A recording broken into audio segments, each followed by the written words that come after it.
MBBS degree ছাড়া doctor পদবি ব্যবহার বন্ধ, নাম সর্বস্ব ম্যাটসের কার্যক্রম বন্ধ, বিসিএস পরীক্ষায় বয়স বৃদ্ধিসহ ৫ দফা দাবিতে রাজশাহী মেডিকেল কলেজ হাসপাতালের ইন্টার্ন চিকিৎসকদের কমপ্লিট শাটডাউনের কর্মবিরতি শুরু হয়েছে।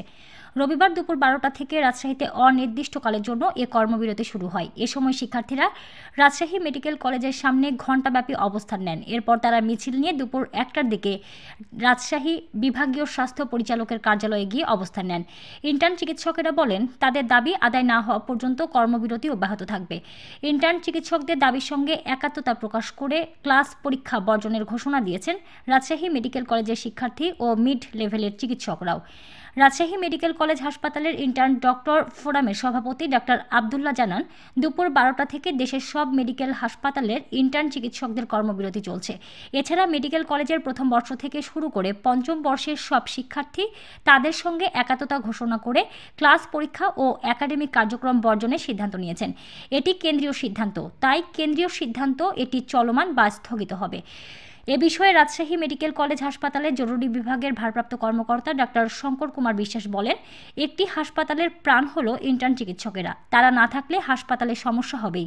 আমাদের এই হাসপাতালে ২৭৭ জন ইন্টার্ন চিকিৎসক আছেন। এত বড় সংখ্যক চিকিৎসক না থাকলে কিছুটা তো ভোগান্তি হবেই। তবে পরিচালকের নির্দেশে মিড ও সিনিয়র লেভেলের চিকিৎসকেরা সেবা নিশ্চিত করে যাচ্ছেন। জরুরি অস্ত্রোপচারও চলমান আছে। তিনি আরও বলেন, ইন্টার্ন চিকিৎসকেরা একটি যৌক্তিক দাবি করে আসছেন, এটির সাথে পরিচালকও একাত্মতা ঘোষণা করেছেন। আমরাও চাই দ্রুত এটির সমাধান হোক।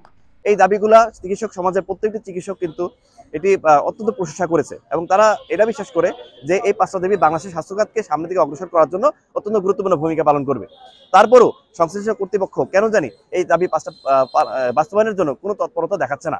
এই জন্য আমরা আজকে পুরো বাংলাদেশের সাথে একই সাথে একত্রতা ঘোষণা করে আমরা আজকে দুপুর ১২টা থেকে ইন্টার্ন চিকিৎসক সমাজ কমপ্লিট শাটডাউনে যাচ্ছে এবং মেডিকেল শিক্ষার্থী, রাজশাহী মেডিকেল কলেজ শিক্ষার্থীর প্রথম বর্ষ থেকে পঞ্চম বর্ষ সকল শিক্ষার্থী ক্লাস বর্জন এবং সকল প্রকারের পরীক্ষা বর্জন করছে এবং আমাদের পোস্ট গ্রাজুয়েট ট্রেনিং চিকিৎসক তারাও খুব দ্রুত কর্মবিরতিতে যাবে। আমাদের দাবি ৫টা হচ্ছে অত্যন্ত যৌক্তিক, আপনারা শুনলে বুঝতে পারবেন। সেটি হচ্ছে যে বাংলাদেশে যদি চিকিৎসা সেবা প্রদান করতে হয় এবং আপনার যদি নামের সামনে যদি ডাক্তার শব্দ যদি যুক্ত করতে হয়, তাহলে অবশ্যই আপনাকে এমবিবিএস বা বিডিএস ডিগ্রিধারী হতে হবে। নাম্বার ২, ওটিসি ড্রাগ লিস্ট পরিবর্তন করতে হবে। নাম্বার ৩, বাংলাদেশে দেখানো হচ্ছে যে ১৮ কোটি মানুষের জন্য পর্যাপ্ত ডাক্তার নেই, কিন্তু আমি মনে করি বাংলাদেশে পর্যাপ্ত পরিমাণ ডাক্তার আছে। প্রতি বছর ১০,০০০ ডাক্তার বের হচ্ছে, কিন্তু সরকারি নিয়োগের ক্ষেত্রে মাত্র প্রতি বছর ১০০ থেকে ২০০ জন বিসিএস স্বাস্থ্য খাতে নিয়োগ করা হচ্ছে। তো আমরা চাচ্ছি যেহেতু ৩০,০০০ ডাক্তার সংকট আছে, প্রথম একটা খুব দ্রুত একটি স্পেশাল বিসিএস দিয়ে প্রথম দফাতেই ১০,০০০ ডাক্তার যাতে করে নিয়োগ দেওয়া হয় এবং প্রতি বছর ৩ থেকে ৪,০০০ ডাক্তার যাতে করে নিয়োগ দেওয়া হয়, তাহলে যে ডাক্তারদের সংকট দেখানো হচ্ছে সেই ডাক্তারদের সংকট নিরসন হবে।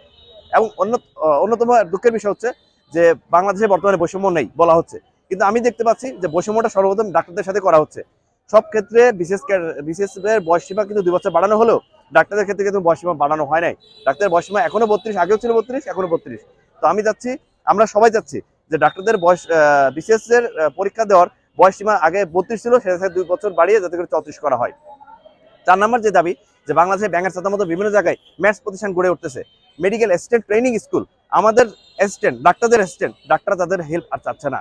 তো আমি চাই, আমরা সবাই চাচ্ছি যে পুরো বাংলাদেশে আর যাতে করে নতুন কোনো ম্যাথসের স্টুডেন্ট যাতে করে ভর্তি না হয় এবং যেই শিক্ষা প্রতিষ্ঠানগুলো ম্যাথসের চালু আছে সেগুলো যাতে করে বন্ধ করে দেওয়া হয়। যারা এখন যদি নতুন করে স্টুডেন্ট ভর্তি না হয়, ম্যাথসের স্টুডেন্ট, বাংলাদেশে যে পরিমাণ ডাক্তার বের হচ্ছে তারাই এনাফ বাংলাদেশকে পুরো স্বাস্থ্য খাতকে মেনটেন করার জন্য। ৪ নম্বর দাবি এটা। ৫ নম্বর দাবি হচ্ছে বাংলাদেশের হেলথ সেক্টরে কর্মক্ষেত্রে ডাক্তারদের কোনো সুরক্ষা নেই। বাংলাদেশের ডাক্তারদের কর্মক্ষেত্রে যাতে করে একটা সুরক্ষা থাকে। এই ৫টা দাবি নিয়ে আমরা এখানে কর্মসূচি দিচ্ছি।